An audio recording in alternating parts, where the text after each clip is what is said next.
ma directrice va vous présenter maintenant les loyers qui s'appliquent sur Châteauroux Métropole, les loyers du marché. Donc, vous allez pouvoir justement comparer les loyers plafonds des deux dispositifs qu'Hélène vous a présentés. Vous avez vu que le de Normandie est quand même plus avantageux, que ce soit pour le montant maximum du loyer ou pour les ressources du locataire qui sont aussi plus élevées que le Loc Avantage. Ce qu'on peut aujourd'hui mesurer, c'est les loyers du marché qui sont pratiqués en 2022, puisqu'on a réalisé une enquête sur les loyers du parc privé.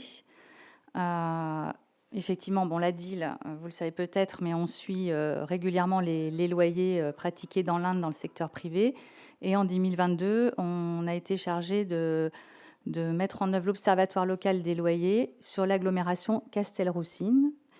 Donc là, c'est la prise en compte au niveau national des données de marché.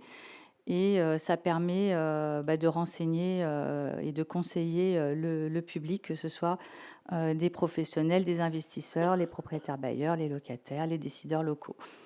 Et ça peut servir justement de loyer de référence dans les politiques de l'habitat. Typiquement, Loc Avantage, vous l'avez vu, il y a une décote qui est pratiquée par rapport à un loyer de marché. Donc, dès que nos résultats seront pris en compte au niveau des observatoires nationaux, eh bien, ce seront ces loyers-là qui serviront de référence. Alors, donc, une petite carte pour montrer qu'on n'est pas si nombreux que ça à être observatoire local des loyers. Ça a été le réseau des observatoires locaux des loyers ont été impulsés par le ministère en charge de logement depuis 2013, animé par notre tête de réseau, l'ANIL, l'Agence nationale pour l'information sur le logement. On a des prescriptions méthodologiques communes à tous ces observatoires et on est contrôlé par un comité scientifique national et indépendant. Donc au total, ce sont 53 agglomérations, soit plus de la moitié du parc locatif privé qui est ainsi observé en France. Les modalités d'enquête, donc c'est les loyers du parc privé en gestion directe ou déléguée. Donc soit on pratique l'enquête, on réalise l'enquête auprès des administrateurs de biens et aussi des propriétaires bailleurs qui gèrent directement leurs biens.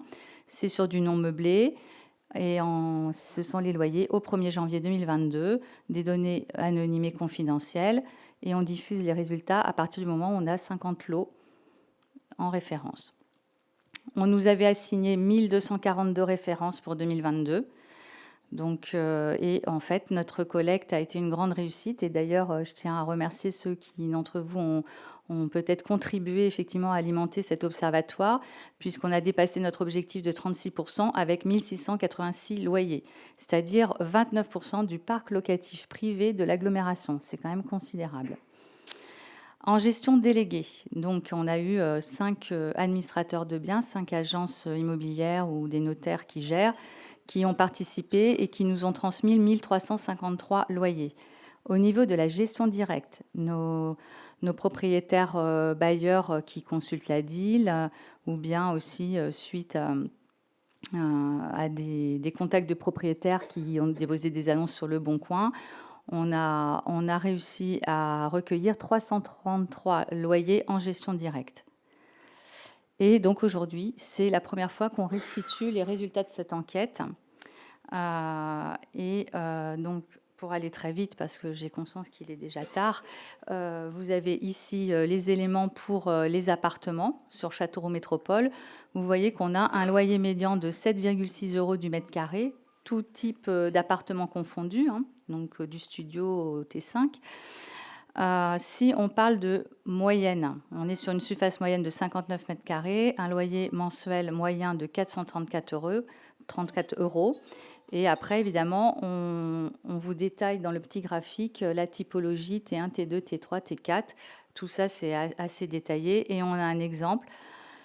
Sur un T2 de 47 mètres carrés, ce qui est assez grand quand même, on est sur un loyer moyen de 383 €. Bon, voilà, ça, c'est les grands résultats. Sachant qu'évidemment, le loyer, il va évidemment différer en fonction de l'état du logement, de son époque de construction, de sa localisation, les annexes, le mode de gestion du bien. Donc tout ça, c'est à prendre en considération, mais ça permet de donner des repères. Et puis pour les maisons individuelles, donc là on n'est pas très loin. Au niveau du loyer médian, on est aussi à 7,6 € du mètre carré, avec une surface moyenne de l'échantillon qui est de 87 mètres carrés, un loyer mensuel moyen de 639 €. Donc c'est vrai que nous, c'était un petit peu plus élevé que ce qu'on avait pu en constater par le passé. Donc on pense que les loyers ils ont dû quand même augmenter. Et sur notre exemple, une maison T4 avec 3 chambres de 91 mètres carrés, on est sur un loyer à 664 €. Et là encore, à prendre avec prudence, puisque beaucoup de paramètres sont à prendre en compte. Et donc, c'est pour ça qu'à la DIL, quand on nous demande de situer un petit peu le loyer, on tient compte de tout le contexte. Alors, là, c'est là que je voulais en arriver à ce tableau qui vous resitue, qui vous redonne, qui est intéressant parce que vous avez les loyers plafonds du LOC Avantage, LOC 1, LOC 2, LOC 3, en fonction des 3 niveaux de la réduction d'impôt et donc du niveau de loyer plafond à pratiquer. Vous avez le loyer plafond du de Normandie et on vous a mis OLL 2022, OLL, Observatoire local des loyers. C'est donc les résultats loyer de marché 1er janvier 2022. Ça vous permet un petit peu de voir comment, alors en moyenne, hein, attention, c'est toujours pareil. Donc là, par exemple, pour les T1, on a pris la moyenne de 31 mètres carrés. C'est ce qui ressortait à travers notre échantillon OLL. Et on l'a reporté aussi sur les simulations du LOC 1, LOC 2, LOC 3 et du de Normandie. Donc vous voyez que effectivement en de Normandie, vous pouvez monter au-dessus du marché globalement. Et que par contre, effectivement, sur les studios, le LOC 1, LOC 2, LOC 3 est quand même bien en deçà. Par contre, après, en fonction de la surface, le T2, on voit que voilà, il y a un petit peu moins de différence, un peu moins d'écart. Plus on va augmenter au niveau de la taille du logement, plus l'écart va se gommer par rapport au dispositif LOC Avantage. Donc c'est vrai qu'il peut paraître plus contraignant. Mais voilà, c'est intéressant ce petit tableau, ça permet vraiment de positionner ces dispositifs fiscaux avec les contraintes de loyer que ça nécessite par rapport au loyer pratiqué librement sur le marché. Voilà. Donc là, c'est tout confondu, maison-appartement du coup. Hein. On a bien tenu compte parce que le de Normandie ou LOC Avantage ne distingue pas les deux typologies. Donc voilà, ces résultats ils vont être prochainement disponibles sur le site national observatoiredesloyers.org. Et puis la DIL remercie effectivement toutes les personnes qui ont contribué à cette enquête. Vous pouvez d'ailleurs la recevoir ou participer à la prochaine collecte en nous contactant. Et puis rappelez que vous pouvez bénéficier à la DIL avec l'Observatoire de l'habitat d'un conseil complet sur le marché local du logement.